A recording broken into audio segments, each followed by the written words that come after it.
This is Volvo's 360C concept car, and it's just one idea of what completely driverless cars might look like one day. That means cars without even a steering wheel that can safely navigate public roads entirely on their own.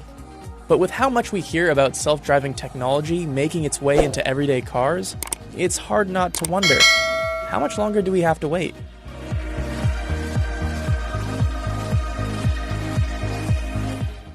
Understanding just how far we've come with self-driving technology can be a bit tricky.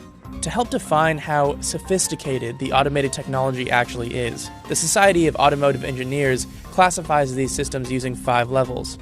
Level 1 is driver assistance, where the vehicle is able to control steering or braking, but not both simultaneously. Level 2 is partial automation, where the car can assist with both steering and braking simultaneously, but your attention is required on the road at all times. Both Tesla's Autopilot and General Motors' Super Cruise are examples of this. Level 3 is conditional automation, where certain circumstances allow the car to handle most aspects of driving, and the driver has the ability to temporarily take their eyes off the road. Level 4 is high automation, where, in the right conditions, the car can take full control, giving the driver a chance to focus on other tasks. And Level 5 is full automation. In this hypothetical situation, the car drives you, and there isn't even a steering wheel. So what level are we currently at? Most experts would agree, somewhere between levels 2 and 3. However, one of their biggest concerns is the public's misconception that we're much further along. There's an incredible amount of confusion in the general public around the context of self-driving. In our survey data here, 23% of respondents believe that a self-driving vehicle is available for purchase today. And a lot of that has to do with statements by Elon Musk and others talking about the driverless capabilities and self-driving capabilities of vehicles. These are systems that are made to assist the driver under the supervision of a driver. So, is it simply the limits of these automated systems that's holding us back? Actually, there are a number of other factors in the way. For starters, our roads.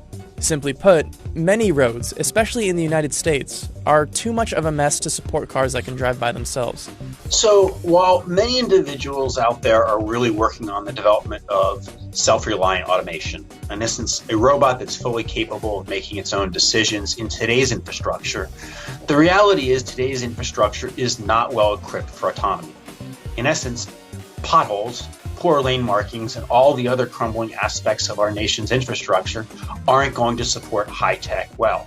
In addition to more public roads needing signs and lane markings that self-driving cars can clearly make out, vehicles need to be wirelessly connected with that traffic infrastructure, as well as one another, in order to interact with the world around them flawlessly. Fortunately, automakers like Volvo already have technology that allows their cars to communicate with each other and alert drivers of hazards via a cloud-based network. This type of connected technology is being tested even further within driverless cars at M-City, a 32-acre mock city and testing facility at the University of Michigan. So what are connected vehicles? When we say connected at M-City, we're really referring not to streaming Netflix into your passenger seat so much. That's a pretty solved problem in industry. But in how vehicles and infrastructure can be connected together for lots of other benefits like safety. The idea is a low latency way for vehicles to tell other vehicles and anything else that wants to listen where they are and where they're going. So, once traffic infrastructure and communication is handled, what else do we need to address? Well, traffic laws. Governments have a number of important decisions to make in society's transition to self-driving vehicles. In the beginning stages, they'll have to define what weather conditions are appropriate for vehicles to be operating fully autonomously. This is due to the fact that many of these car systems can be disrupted by rain and snow.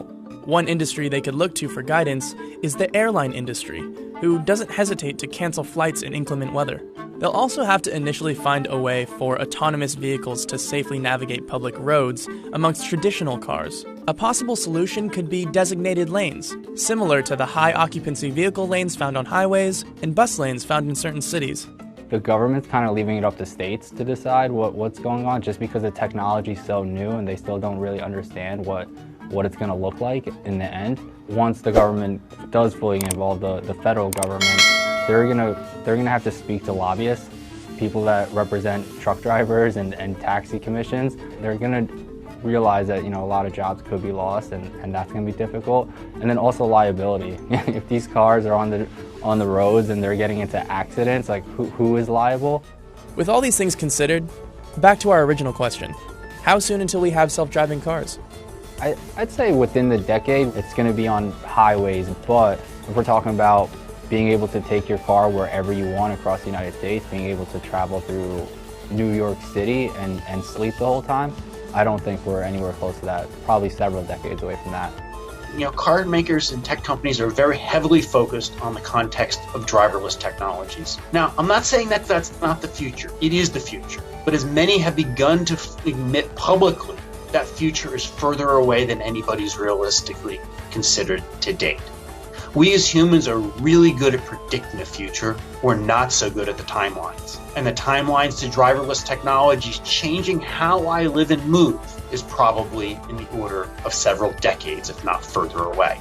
How close are we to the Jetsons car? We're still a ways away, in my opinion. It isn't really a matter of when these technologies will arrive to me, but can we be ready and utilize them in the best way possible?